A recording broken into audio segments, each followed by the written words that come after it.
this morning that from next week they will be imposing 34% tariffs on all US goods from April 10th. Here in the UK, the message from Downing Street is keep calm, carry on, but they have produced a list which extends over 417 pages of imported US products that could be in the crosshairs. Beyond obvious targets like bourbon and Levi jeans, the list includes lavatory seats, mosaics, thoroughbred horses. The CEO of JCB, Graham MacDonald, who is one of those that have been in to advise the Prime Minister, says hitting back would be futile. His company, which manufactures big agricultural machinery, is soon to open a second plant in the United States in San Antonio, Texas.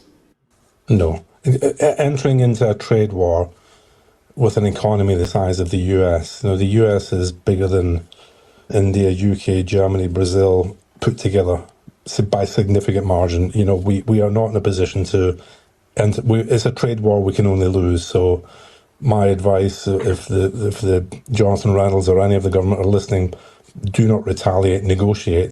Our supply chain is global in nature and it's complex, first tier, second negotiate. tier. Every factory in the world has parts coming from every different other parts of the world. So, and we've really got to get a definition from the administration to say what does Make in America mean. Rules will become clearer in the coming weeks and months. Right now, they're not particularly clear, but we make our own engines, we make our own transmissions, axles, but we make them all in the UK. So right now, I have no plan to set up an engine factory in the US. So the answer is yes. We've got to really look at what the supply chain, the impact on the supply chain means. Yeah.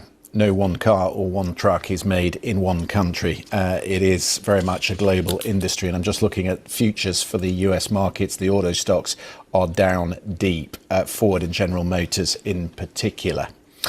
Let's see then what Marco Rubio, the US Secretary of State, makes of all that. Of course, he's in Brussels to talk NATO and the future of the alliance, but it is trade and tariffs which is uppermost in the minds of the US allies. He's been speaking in the last few minutes. Let's listen to that. Their markets are reacting to a dramatic change in the global order in terms of trade. And so what happens is pretty straightforward. If you're a company and you make a bunch of your products in China, and all of a sudden shareholders or people that play the stock market realize that it's going to cost a lot more to produce in China, your stock is going to go down. But ultimately, the markets, as long as they know what the rules are going to be moving forward, and as long as that's set and you can sustain where you're going to be, the markets will adjust. Businesses around the world, including in trade and global trade, they just need to know what the rules are. Once they know what the rules are, they will adjust to those rules. So I don't think it's fair to say economies are crashing. Markets are crashing because markets are based on the stock value of companies who today are embedded in modes of production that are bad for the United States. We have to be a country that thinks we're the largest consumer market in the world, and yet the only thing we export is services. And we need to stop that. We need to get back to a time where we're a country that can make things, and to do that we have to reset the global order of trade. I agree. Well, the worst thing is to leave it the way it is forever. I mean, this just can't continue. We can't continue to be a country that doesn't make things. We have to be able to make things to provide jobs for Americans.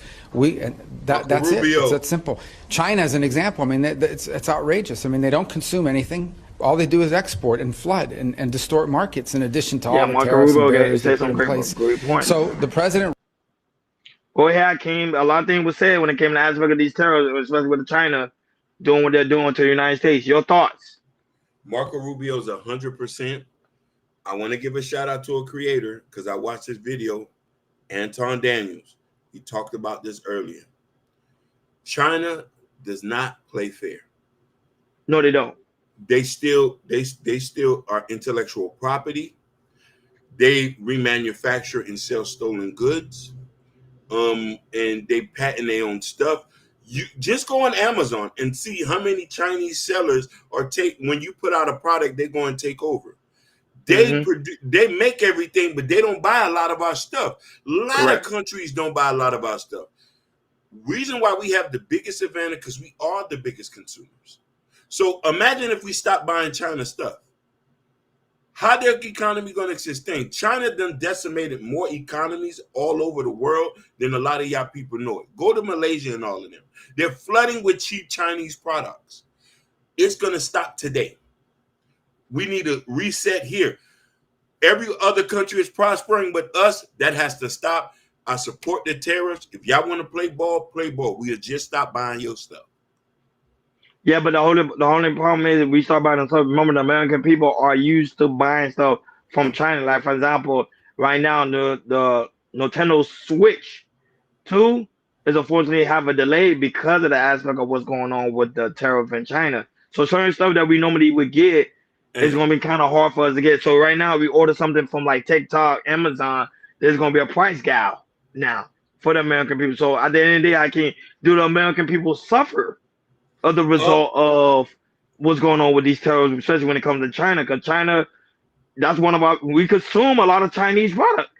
We do. Listen, the biggest issue American people have, we like cheap stuff. Yeah, that's fact. We like cheap stuff. Now, mind you, if we make more money, we don't care about how much the price costs. If we don't, the reason why we have an issue with buying certain stuff, because we don't make a lot of money. The economy don't make a lot of money. All of our services are exported. We import more than anything. So now if you reset that whole thing, make this the greatest economy, make all average Americans make money, reset everything, tariff all the countries, remove federal income tax, would bring more money, would increase spending. Increased spending, which means that more people open businesses, more people spending money, more, and we'll just be, and that's what it is. It has to reset. It can't go like this forever. I agree, and I miss the old days when the United States used to produce a lot of our own products. Remember, at one point you saw the auto industry, Ford, these GM, these companies, all these companies. But then a lot of them start going overseas because they feel like, okay, with cheap labor, but now it's trying to bring this stuff right back to America and let's let America prosper once again. But let's see how everything aspect, and also when it comes to the aspect of the stock market, a lot of people can tell you stock market tend to go red on a year-to-year basis. This right here is very dramatic. Yeah. Because like Mark Rubio said, because a lot of these companies will say, oh, this is what's going on. A lot of these investors say, okay, I see what this is what's going on. I'm gonna pull back. So that brings up the stock market where it's at now. But when they start seeing everything start to adjust and start to make sense, then the market gonna start cooling up again. Now that, of course, it's not financial advice. I always speak with a financial advisor. However, I was taught this is the best time to buy when you see this market this way. Very, very much. When it's this crazy, this is the best time to invest. A lot of people can get scared.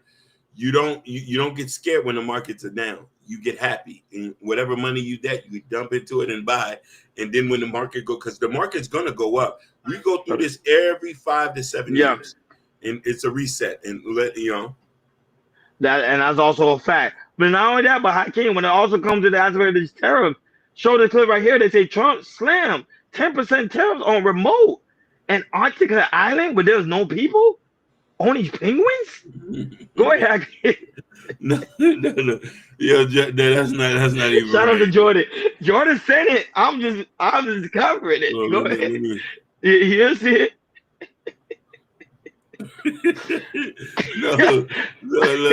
No, I know it's a misunderstanding, but go ahead, Hakeem. Play that clip.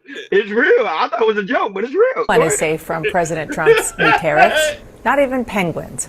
A remote island near Antarctica that is home to mainly penguins, no humans, is now subject to a 10% American tariff. This is not a joke. We are not kidding. These penguins, who do not trade goods or services with the United States, as far as we know, are on the receiving end of a new tax. No one is safe from President Trump's new tariffs. Not even penguins. If Trump administration teams is trolling the people of America, it's not a joke. Or they know something that we don't know, that someone is trying to buy it, island. Yeah. That's why they put a 10% tariff. You see, you saying something that is, it's always a reason for something. I think they're trying to buy that island. Or it's something like that, you know what I mean? But I think that's but you made me laugh. You made me laugh when you said, no, not the penguins. Like, share, subscribe, guys. Don't forget to hit